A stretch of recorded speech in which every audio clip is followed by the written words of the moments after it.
This is the Reds Postcast, your instant game reaction for the Cincinnati Reds. Part of the Locked On Podcast Network, your team every day.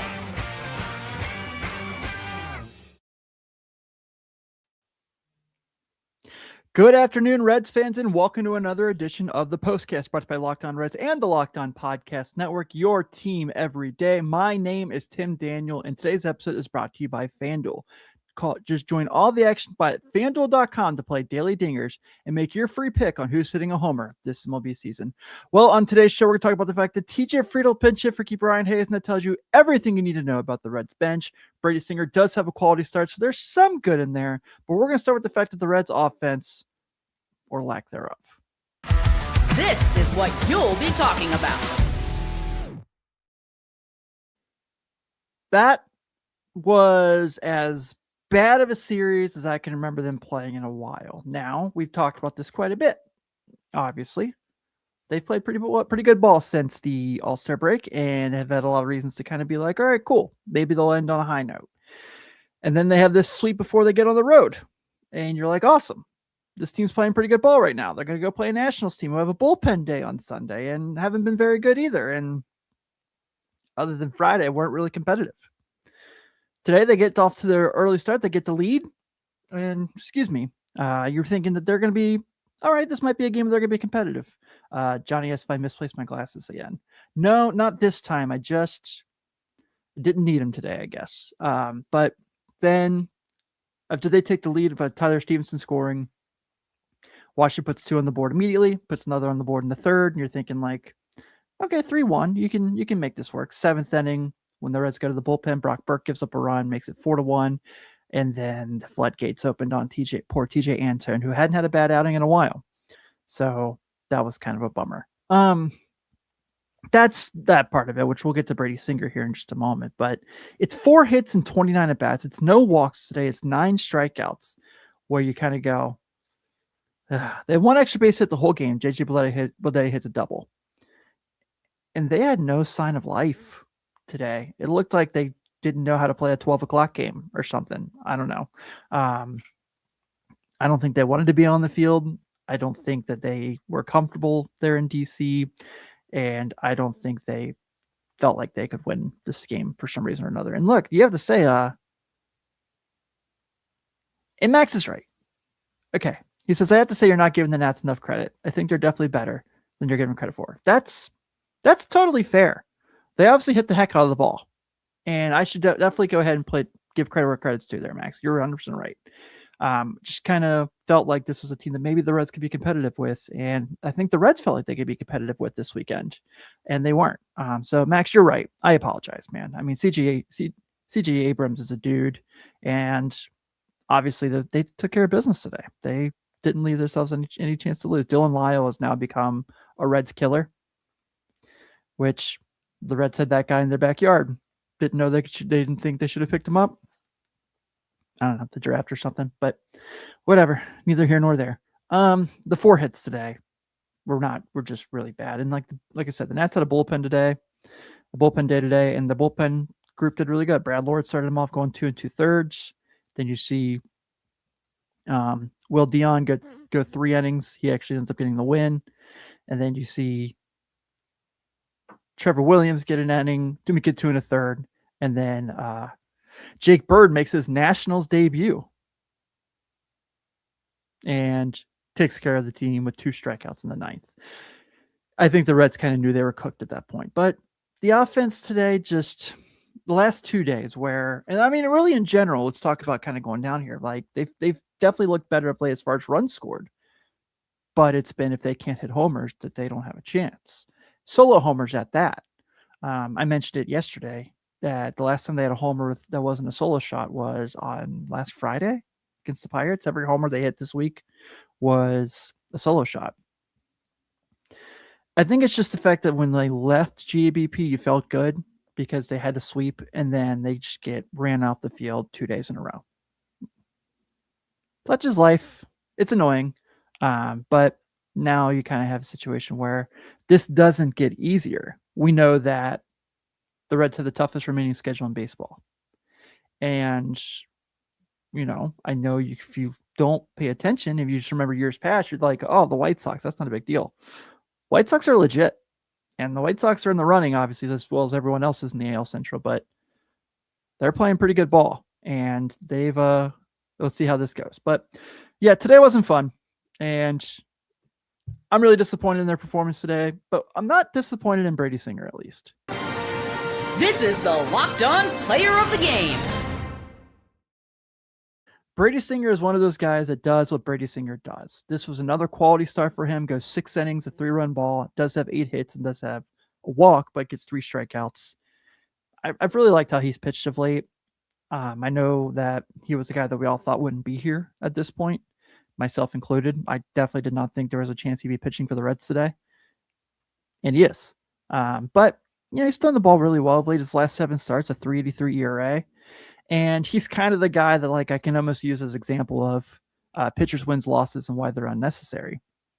Because he's lost 4 of his last 7 decisions. He's lost 9 of his last 15 decisions. He's lost 11 of his 23 on the year. That guy's pitched pretty well. Is he top end rotation guy, won in a short series in the playoffs? Probably not. But also, you kind of look at this situation where they need an innings eater, even with where they're at now. I mean, Chase Burns is probably not going to pitch the remainder of the year. He's going to get starts is what I mean to say, but he's not going to finish the season. That's what I should have said. He's not going to finish the season. We now know Hunter Green is not going to pitch the remainder of the year. So we'll see what that looks like for next season. Nick Lodolo is supposed to be back on Tuesday. We'll see how that goes. We've heard that story many of times. It's a little frightening, Would I have liked to see him they could have got a package for Singer? Sure. Would Singer probably have liked to see him they could have got a package for him? Sure. But he's still here, and I don't know how things are going to go. But for him, at least, have a guy that can go out there and give you 6 innings, especially because Chase Burns had really his first bad game in a while yesterday.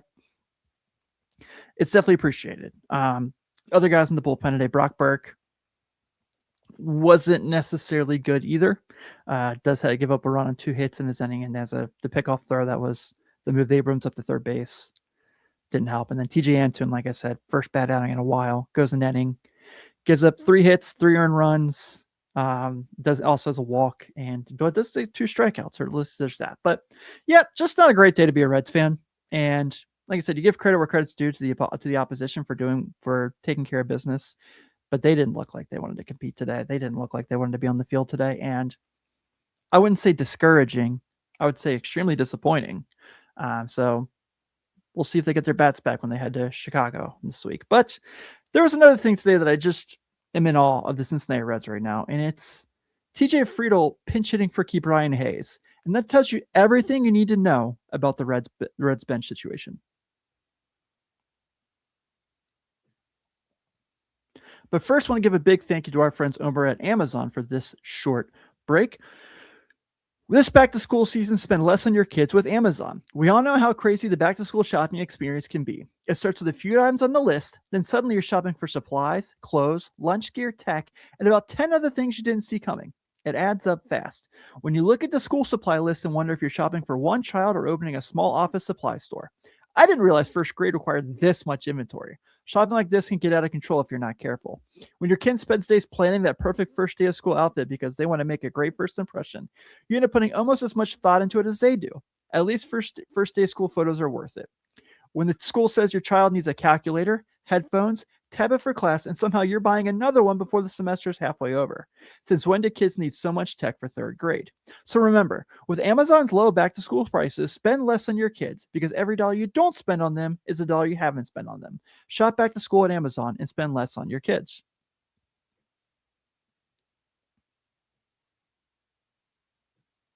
Thank you all for spending some time with me this afternoon as we discuss the Reds getting swept today by the Washington Nationals.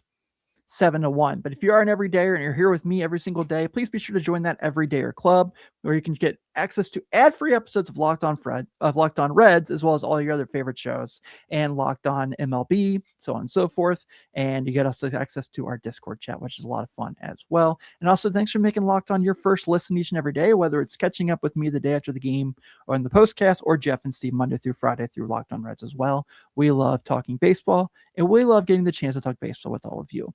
I'm going to use second guess here because I don't understand the situation they're in, but we'll talk about it. Since hindsight is always 20/20, let's deliver today's second guess. So, we obviously know what Ke'Bryan Hayes is as a hitter, right? We know that when he does get a hit, great. How often that happens? Not too often.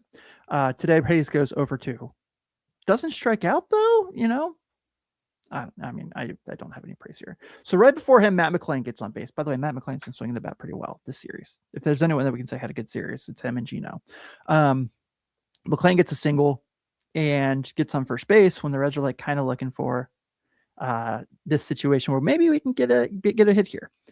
TJ Friedl comes in, and you literally listen to the Nationals broadcast just like, he's been having a year. He's been going through it. And he hits a chopper to second base that leads to a double play. So where I'm at in this conversation is not necessarily did they make the wrong choice in hitting TJ Friedl there. No. Though he's also been really bad. It's, both guys have been terrible. I would have been just fine if Noelvi Marte came up and hit there, because I think Noelvi Marte, even with his struggles, has not been very good this year. But he's been better than Friedl. I obviously understand why you don't pitch at Trevino there, because you need him in case something happens with Stephenson. Sure. But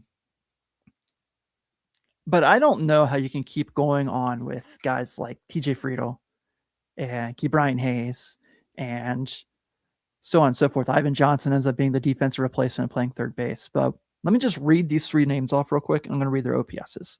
Ke'Bryan Hayes, OPS 429. TJ Friedl, OPS 496. Ivan Johnson, OPS 297. Ivan Johnson, I'll give a little bit of a break to. He's still learning how to play big league ball. He's never been in the majors before.